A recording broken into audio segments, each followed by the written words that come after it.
Hello dear students. So next let's discuss another chapter, Vaikam Satyagraha, Struggle Against Untouchability. As I have already discussed this chapter in the offline classes, I was just ഞാനൊന്ന് ഓടിച്ചു പോവുകയാണ്. Offline ക്ലാസ്സിൽ വരാത്ത കുട്ടികൾക്ക് വേണ്ടി ഒന്ന് വളരെ ബ്രീഫായിട്ട് വളരെ ചുരുക്കിയിട്ടാണ് ഈ ചാപ്റ്റർ ഞാൻ പറയുന്നത്. പിന്നെ ഈ ഒരു ക്ലാസ് മറ്റുള്ളവർക്കും ശ്രദ്ധിക്കാം. Because I have included the comprehensive questions, 1 mark questions ഞാൻ ഉൾപ്പെടുത്തിയിട്ടുള്ള ഒരു ക്ലാസ്സാണിത്. സോ മറ്റുള്ളവർക്കും ഇത് കേൾക്കാം. It will be useful. So Vaikom Satyagraha എന്ന് പറയുന്നത് വൈക്കം എന്ന സ്ഥലത്ത് നടന്ന ഒരു പ്രക്ഷോഭമായിരുന്നു. എന്തിനെതിരെയാണ്? അൺടച്ചബിലിറ്റി എതിരെയുള്ള ഒരു പ്രക്ഷോഭമാണ് വൈക്കം സത്യാഗ്രഹ. ഇതിനെക്കുറിച്ച് എഴുതിയ ആളാണ് KN പണിക്കർ. അയാൾ മോഡേൺ ഇന്ത്യൻ്റെ ഒരു ഹിസ്റ്റോറിയൻ ആയിരുന്നു. ഈ വൈക്കം സത്യാഗ്രഹ സ്റ്റാർട്ട് ചെയ്യുന്നത് 30th March 1924. It started by 3 men. ആരാണ്? കുഞ്ഞാപ്പി, ബാഹുലയ, ഗോവിന്ദ പണിക്കർ. 3 പേരും ഒരു റോഡ്, ശിവക്ഷേത്രത്തിലേക്ക് പോകുന്ന വഴിയുള്ള ഒരു റോഡിൽ, ലോവർ കാസ്റ്റിന് അനുമതി ഇല്ലാത്ത റോഡായിരുന്നു. ആ റോഡിൽ 3 ആൾക്കാർ പോവുകയാണ്. ആ സമയത്ത് കുറച്ച് പോലീസുകാർ വന്ന് അവരെ തടഞ്ഞു നിർത്തി ചോദിക്കുകയാണ്, നിങ്ങൾ ഏതാ കാസ്റ്റ്? സോ എന്താണ് പോലീസ് ചോദിക്കുന്നത്? They ask about their caste. So അതിൽ 2 പേർക്ക് എൻട്രി നിഷേധിക്കുകയും ഒരാൾക്ക് മാത്രം എൻട്രി പോവാം. എന്തുകൊണ്ടാണ്? ബാഹുലയും കുഞ്ഞാപ്പിയും ലോവർ കാസ്റ്റ് ആയിരുന്നു. Govinda Panicker belongs to upper caste. So അവിടെ ഒരു ഇത് വരുന്നുണ്ട്, സ്റ്റുഡ് ദെയർ ഗ്രൗണ്ട്, ഒരു ഫ്രേസാണ്. അതിൻ്റെ മീനിങ് ആണ് refuse to change their opinion. So ഇവർ 3 പേരും ഈ റോഡിലൂടെ പോകും എന്നുള്ള ഉറച്ച തീരുമാനത്തിൽ മുന്നോട്ട് പോവുകയാണ്. So they stood their ground. അവിടെ അവർ 3 പേരും അവരെ അഭിപ്രായത്തിൽ ഉറച്ചു നിൽക്കുന്നു. അതാണ് മീനിങ്. ഇതായിരുന്നു ഈ സത്യാഗ്രഹയുടെ സ്റ്റാർട്ടിങ്. ഇങ്ങനെ 3 പേർ അറസ്റ്റ് ആവുന്നു, അടുത്ത 3 പേർ അവരുടെ സ്ഥാനത്ത് വരുന്നു. അങ്ങനെ ഓരോരുത്തരായി ഈ ഒരു സത്യാഗ്രഹ ഇവിടെ പാർട്ടിസിപ്പേറ്റ് ചെയ്യുന്ന വളണ്ടിയേഴ്സ്, ഒരുപാട് ആൾക്കാർ, സത്യാഗ്രഹീസ് കൂടി വരികയാണ്. എത്ര പേർ അറസ്റ്റ് ചെയ്താലും അതിന് ഡബിളായിട്ട് സത്യാഗ്രഹീസ് കൂടി വരികയാണ്. സോ ഈ സത്യാഗ്രഹ എന്തിനുള്ളതാണ്? It fought against untouchability and unapproachability. ഈ ഒരു 2 സ്പെല്ലിങ് എന്തായാലും നല്ല ശ്രദ്ധിച്ചെഴുതുക. അൺടച്ചബിലിറ്റിയും അൺഅപ്രോച്ചബിലിറ്റിയും എതിരെയുള്ള ഒരു സത്യാഗ്രഹമായിരുന്നു. അൺടച്ചബിലിറ്റി എന്താ നിങ്ങൾക്കറിയാം. അൺഅപ്രോച്ചബിലിറ്റി എന്ന് പറഞ്ഞാൽ അപ്പർ കാസ്റ്റിനെ ഒരിക്കലും ലോവർ കാസ്റ്റിനെ അപ്രോച്ച് ചെയ്യാൻ പറ്റൂല. They are not equal. അവരെപ്പോഴും താഴ്ന്ന ആൾക്കാർ തന്നെ, നമ്മൾ മേലുള്ള ആൾക്കാർ തന്നെ. സോ ഇതായിരുന്നു അൺടച്ചബിലിറ്റി, അൺഅപ്രോച്ചബിലിറ്റി. സോ ഇതിൻ്റെ മെയിൻ ഓബ്ജക്റ്റീവ്, എയിം എന്തായിരുന്നു? ഇത് 20 മാസമാണ് ഇത് നീണ്ടു നിന്നത്. ഈ ഒരു പ്രക്ഷോഭം നീണ്ടു നിന്നത് 20 മാസത്തേക്കാണ്. പക്ഷേ ഇതിൻ്റെ മെയിൻ ഓബ്ജക്റ്റീവ് എന്തായിരുന്നു? ലോവർ കാസ്റ്റ്, താഴ്ന്നിടയിലുള്ള ആൾക്കാർക്ക് ബേസിക് ആയിട്ടുള്ള civil rights, right to life, right to religion, അങ്ങനെയുള്ള കുറച്ച് ബേസിക് സിവിൽ റൈറ്റ്സ് കൊടുക്കുക, അവർക്ക് സെക്യൂർ ചെയ്ത് കൊടുക്കാനും. പിന്നെ ഈ ശിവക്ഷേത്രത്തിൽ, വൈക്കം എന്ന സ്ഥലത്തുള്ള ശിവക്ഷേത്രത്തിലേക്കുള്ള പോകുന്ന വഴിയെല്ലാം എല്ലാ കാസ്റ്റിനും അനുമതി കൊടുക്കണം, പോവാൻ അനുമതി കൊടുക്കണം. ഇതാണ് മെയിൻ എയിം. പിന്നെ ആ സമയത്ത് ഈ last quarter of 19th century Kerala സമൂഹത്തിൽ ഒരുപാട് മാറ്റം വരണം, നമ്മളെ സമൂഹത്തിലും മാറ്റം ഉണ്ടാവണം എന്നൊരു സ്പിരിറ്റ് നടക്കുന്ന കാലഘട്ടമായിരുന്നു അത്. അതേപോലെ വേറൊരു ഇമ്പോർട്ടൻസ് എന്ന് പറഞ്ഞാൽ ഇത് നാഷണൽ മൂവ്മെൻറ്റുമായി ഒരുപാട് ബന്ധമുണ്ട്. ആ സമയത്ത് ഫ്രീഡത്തിന് വേണ്ടിയിട്ട് നാഷണൽ ലെവലിൽ ഒരുപാട് ആൾക്കാർ ബ്രിട്ടീഷിനെതിരെ പോരാടുന്ന സമയമായിരുന്നു. സോ ദിസ് സത്യാഗ്രഹ മൂവ്മെൻറ്റും നാഷണൽ മൂവ്മെൻറ്റും ഒരുപാട് കണക്ഷനിലൂടെ അങ്ങോട്ടും ഇങ്ങോട്ടും നല്ല സപ്പോർട്ട് കൊടുത്തുകൊണ്ടായിരുന്നു ഈ ഒരു മൂവ്മെൻറ്റ് മുന്നോട്ട് പോയത്. പിന്നെ കേരളത്തിൽ തന്നെ ആദ്യമായിട്ട് ഇങ്ങനൊരു മൂവ്മെൻറ്റ് ഉണ്ടാവുന്നുണ്ട്. സോ ഇങ്ങനെയുള്ള 3-4 ഒരു പ്രത്യേകതകളുണ്ട് ഈ ഒരു വൈക്കം സത്യാഗ്രഹക്ക്. നാഷണൽ ലെവലിൽ ലീഡേഴ്സൊക്കെ ഇതിനെ സപ്പോർട്ട് ചെയ്തു. അവരെ ലീഡർഷിപ്പും എല്ലാം അവർ പിന്തുണയും കൊടുത്തിട്ടുണ്ടായിരുന്നു. നേരെ തിരിച്ച് ഈ ഒരു സത്യാഗ്രഹൻ്റെ ഒരു വിജയം അവർ ആസ്പദമാക്കി അവരും നാഷണൽ ലെവലിൽ ആ മൂവ്മെൻറ്റ് മുന്നോട്ട് കൊണ്ടുപോയി. അങ്ങനെ അങ്ങോട്ടും ഇങ്ങോട്ടും നാഷണൽ ലെവലിലും കേരളത്തിലും സംഭവിച്ച രണ്ടും അങ്ങോട്ടും ഇങ്ങോട്ടും സപ്പോർട്ട് കൊടുത്തുകൊണ്ടാണ് ഈ ഒരു മൂവ്മെൻറ്റ് മുന്നോട്ട് പോയിരുന്നത്. സോ ഇതിന് എന്താണ് ഈ കാസ്റ്റ് സിസ്റ്റത്തിലുണ്ടാകുന്ന ഹ്യൂമിലിയേറ്റിംഗ് ട്രീറ്റ്മെൻറ്റ്സ്, വളരെ നാണം കെടുത്തുന്ന വളരെ വൃത്തികെട്ട ട്രീറ്റ്മെൻറ്റ്സ് ഉണ്ടായിരുന്നു. എന്താണ്? Observance of distance pollution. നീ കുറച്ച് ദൂരെ നിൽക്കണം, നമ്മളെ അശുദ്ധമാക്കും, നമ്മളടുത്ത് നിന്ന് അശുദ്ധമാവും എന്നൊരു പ്രാക്ടീസ്. പിന്നെ എന്താണ്? ലോവർ കാസ്റ്റിനെ ക്ഷേത്രത്തിൽ വന്ന് പ്രാർത്ഥിക്കാനുള്ള റൈറ്റ് കൊടുത്തിട്ടുണ്ടായിരുന്നില്ല. പിന്നെ എന്താണ്? അപ്പർ കാസ്റ്റിന് മാത്രം കുറച്ച് സിവിൽ റൈറ്റ്സ്, ലോവർ കാസ്റ്റിന് ഒരു സിവിൽ റൈറ്റ്സ് ഒന്നുമില്ല. പിന്നെ ലോവർ കാസ്റ്റിൽ അവർക്ക് ഈ ക്ഷേത്രത്തിൽ പോകുന്ന പബ്ലിക് റോഡ്സിൽ പോലും അവർക്ക് പോകാൻ സാധിച്ചിട്ടുണ്ടായിരുന്നില്ല. പിന്നെ ഗവൺമെൻറ് ജോബ്സിൽ അപ്ലൈ ചെയ്യാൻ പറ്റില്ല, കുട്ടികൾക്ക് ഗവൺമെൻറ് സ്കൂളിൽ പഠിക്കാനുള്ള സൗകര്യം ഉണ്ടായിരുന്നില്ല, അവർ അഡ്മിറ്റ് ചെയ്തിട്ടുണ്ടായിരുന്നില്ല, അഡ്മിഷൻ കൊടുത്തിട്ടുണ്ടായിരുന്നില്ല. സോ ഇതൊക്കെ ആയിരുന്നു ഈ ഒരു കാസ്റ്റ് ഡിസ്ക്രിമിനേഷൻ്റെ പേരിൽ വളരെ വൃത്തികെട്ട ഒരു ട്രീറ്റ്മെൻറ്റ്സ് നടന്നുകൊണ്ടിരിക്കുന്നത്. ഇതിനെയൊക്കെ എതിരെയാണ് ഈ വൈക്കം ഫൈറ്റ് ചെയ്തിരുന്നത്. ഈ വൈക്കം സത്യാഗ്രഹയുടെ മെയിൻ ഉപജ്ഞാതാവായിരുന്നു ടി.കെ. മാധവൻ.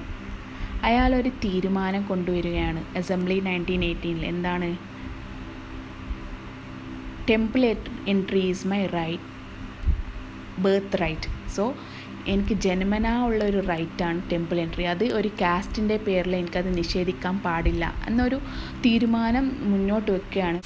ബട്ട് ഈ റെസൊല്യൂഷൻ റിജക്റ്റ് ചെയ്യുകയാണ്. എന്തിൻ്റെ കാരണം? അത് സമൂഹത്തിൽ ഒരുപാട് പ്രശ്നങ്ങളുണ്ടാക്കും, കലഹങ്ങളുണ്ടാക്കും എന്ന് പറഞ്ഞ് അവിടുത്തെ ദിവാൻ അത് തള്ളിക്കളയുകയാണ്. അടുത്തതായി ഇയാൾ ടി.കെ. മാധവൻ അടുത്ത സ്റ്റെപ്പ് എന്താ ചെയ്തത്? ഗാന്ധിജിയുടെ അടുത്ത് പോയി സപ്പോർട്ട് വാങ്ങുകയാണ്. ഗാന്ധിജി എന്താണ്? ഫുൾ സപ്പോർട്ട് കൊടുത്തു, വൈക്കം സത്യാഗ്രഹ എന്ന പ്രക്ഷോഭത്തിന് ഫുൾ സപ്പോർട്ട് കൊടുത്തു. പക്ഷേ എന്താണ്? To follow civil disobedience and non violence, അഹിംസാപരമായി നീങ്ങാനും നിയമങ്ങളെ പാലിക്കാതെ അഹിംസാപരമായി നീങ്ങാനാണ് ഗാന്ധിജി അഡ്വൈസ് കൊടുക്കുന്നത്.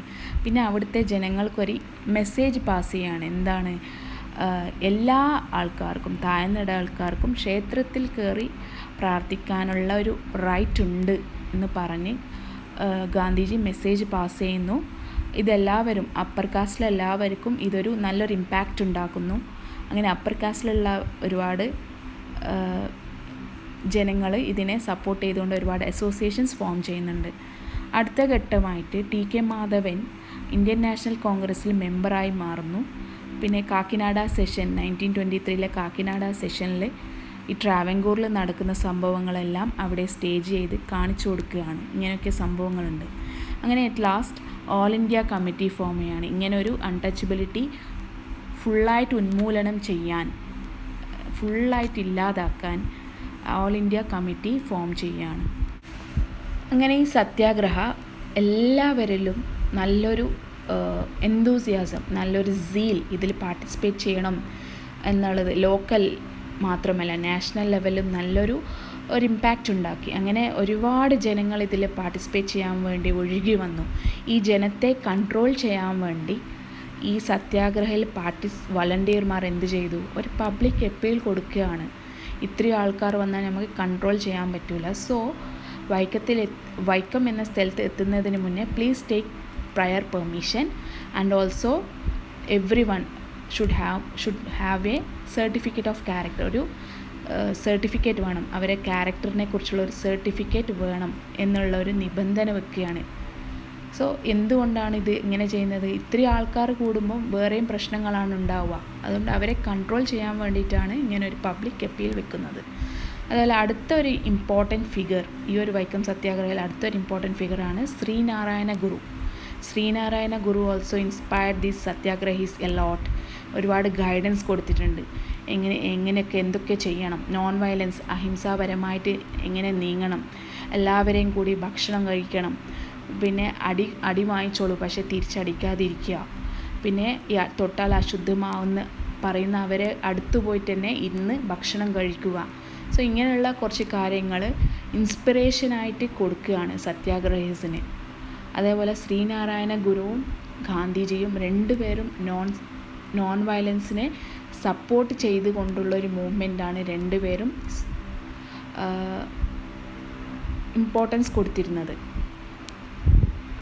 വേറൊരു ഇമ്പോർട്ടൻറ്റ് ഫിഗറാണ് E V Ramaswamy. He's from Tamil Nadu and അയാളും ഇതിൽ നല്ല രീതിയിൽ തന്നെ പാർട്ടിസിപ്പേറ്റ് ചെയ്തു. അയാൾ ജയിലിൽ പോവേണ്ടി വന്നിട്ടുണ്ടായിരുന്നു. So he got another Nick name. അയാൾക്കൊരു നിക് നെയിം ഉണ്ടായി. ഇതിൻ്റെ ഉള്ളിൽ വൈക്കം വീരാർ എന്നൊരു നിക് നെയിം ഉണ്ടായി. പിന്നെ വേറൊരു ഇമ്പോർട്ടൻസ് എന്താണെന്ന് പറഞ്ഞാൽ ഒരുപാട് സ്ത്രീകൾ ഇതുവരെക്ക് മുന്നേ ഇല്ലാത്ത രീതിയിൽ ഒരുപാട് സ്ത്രീകൾ ഇതിൽ പാർട്ടിസിപ്പേറ്റ് ചെയ്യാൻ വന്നു.